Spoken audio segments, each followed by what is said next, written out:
Isang makakalikasang tanghali Pilipinas at sa inyo mga idol. Nandito tayo sa Abra, Kalinga Road, kung saan makikita natin yung mga matatayog na puno. Ayan, yung mga mahogani, mga tika. So dito sa parteng ito, dito pala yung opisina noon ng DNR ng Lagangilang. So makikita natin dito yung mga bakas. Ito, andito pa yung gate nila, yung concrete. Sa baba daw yung opisina nila noon. Punta tayo doon. Andun pa yung kanila sa baba. Silipin natin. So ang lamig pala dito ng klima, mga idol. Kasi ang daming puno.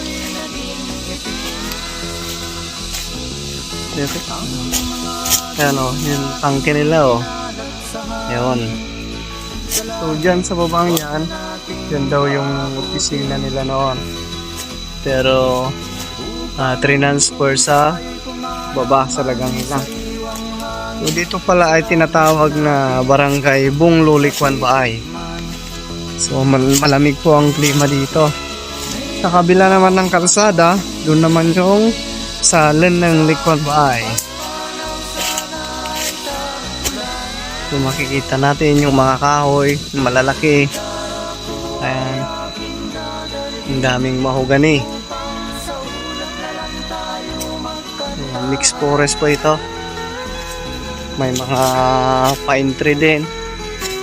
Mga ratan. So ito yung kalsada nila noon. Pathways. Yan yung mga bato.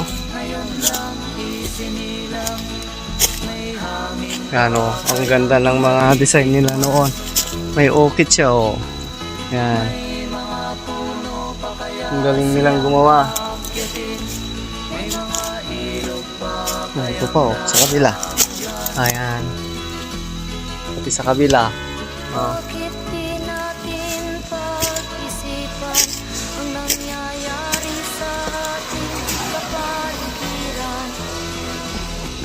Itong kalsada pa lang ito ay papunta sa Malibkong, sa Kalinga, Tabuk.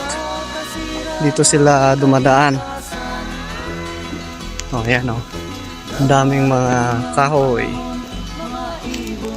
Fresh air.